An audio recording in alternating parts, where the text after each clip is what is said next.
سورت کی پہلی آیت میں اس قصے کو سب سے اچھا قصہ قرار دیا گیا ہے، تو جو قصہ سب سے بہترین اور اچھا ہے اس کے بارے میں جاننا ہر مسلمان کے لیے ضروری ہے، اور جو اس قصے کے بارے میں جان چکے ہیں ان کی ذمہ داری بنتی ہے کہ وہ اس قصے کو ان لوگوں تک پہنچائیں جو اسے نہیں جانتے، کیونکہ اس قصے میں زوال سے عروج حاصل کرنے کا فارمولہ بیان کیا گیا ہے۔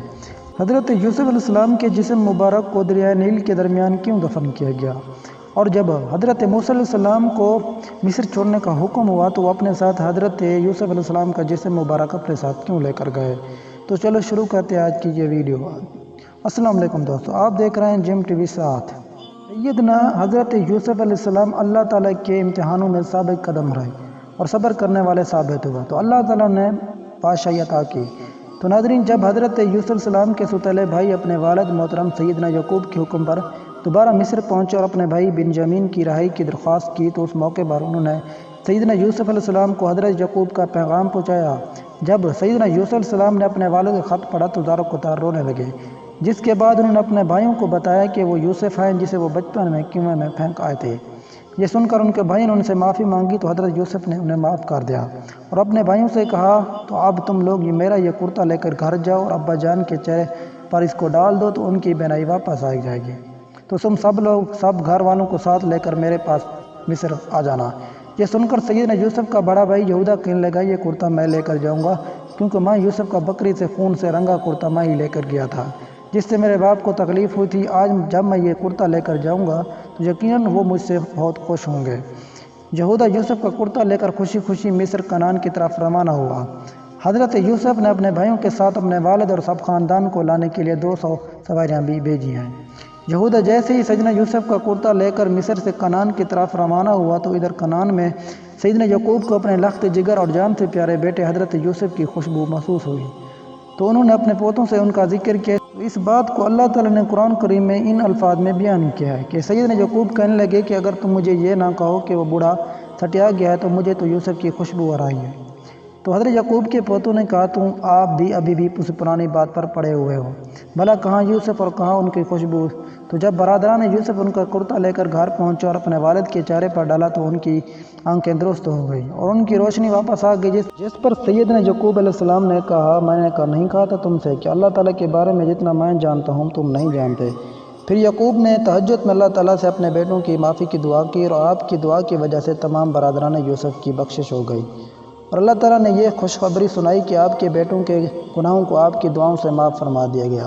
پھر حضرت یعقوب نے اپنے لخت جگر سیدنا یوسف کے ملک مصر کی تیاریاں شروع کی۔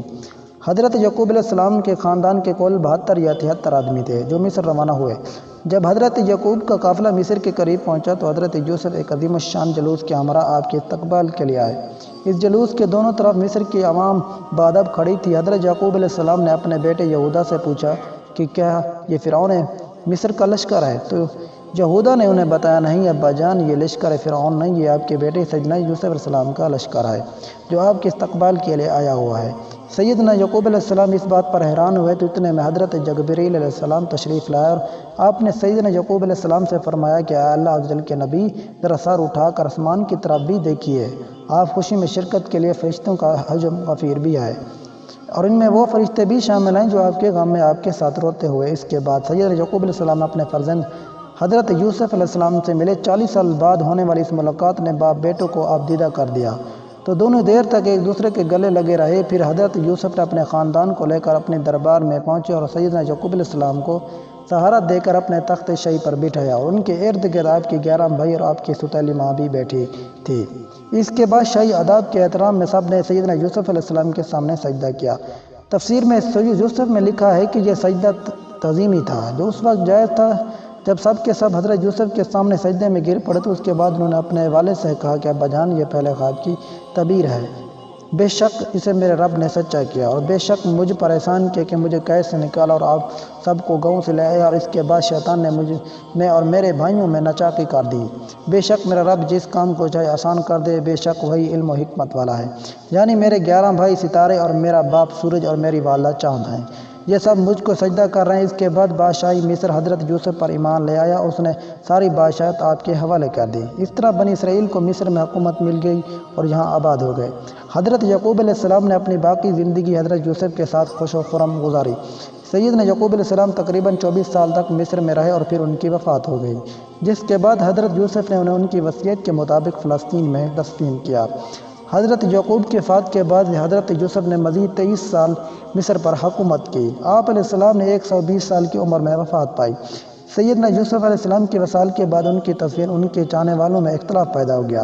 مصر کی عوام کا آپ کی محبت میں یہ علم تھا کہ ہر کوئی چاہتا تھا کہ حضرت یوسف کو ان کے محلے میں دفن کیا جائے تاکہ ان کے محلے میں خیر و برکت رہے۔ آخر میں اہلیان مصر اس بات پر راضی ہوئے کہ آپ کو دریا نیل میں دفن کیا جائے تاکہ دریا کا پانی آپ کی قبر مبارک کو چھو کر گزرے اور تمام مصر والے اس سے برکت حاصل کریں۔ اس لیے آپ جسم مبارک کو سنگ مرمر کے صندوق میں بند کر دیا گیا، نیل میں دفن کر دیا گیا۔ پھر 400 سال بعد حضرت موسیٰ کے زمانے میں جب اللہ تعالیٰ نے بنی اسرائیل کو حضرت موسیٰ علیہ السلام کی قیادت میں مصر چھوڑنے کا حکم دیا تو سیدنا موسیٰ علیہ السلام کو حضرت یوسف علیہ السلام کی اہمیت بھی اپنے ساتھ لے جانے کا حکم دیا، جس پر حضرت موسیٰ علیہ السلام ان کا تابوت دریا نیل سے نکال کر اپنے ساتھ فلسطین لے گئے، جہاں سیدنا یوسف علیہ السلام کی تابوت کو حضرت اسحاق اور حضرت یعقوب کے برابر میں دفن کیا گیا۔ اس وقت آپ کا مدار مبارک فلسطین میں ہے۔ یہ تھا وہ قصہ جس کو اللہ تعالیٰ نے احسن القصہ کہا تھا۔ بے شک اس قصے میں تمام مسلمانوں بالخصوص مسلمانوں کے لیے بڑا سبق ہے اور عبرت ہے۔ اللہ عز و جل سے دعا ہے کہ ہم سب کو دین سیکھنے اور سکھانے کی توفیق عطا فرمائے، آمین ثم آمین۔ امید کرتا ہوں آپ کو یہ آج کی ویڈیو اچھی لگی ہوگی۔ اگر آپ کو یہ آج کی ویڈیو اچھی لگی تو ہمارے چینل کو سبسکرائب کریں، ویڈیو کو لائک اینڈ شیئر ضرور کریں۔ Thanks for watching this video. اللہ حافظ۔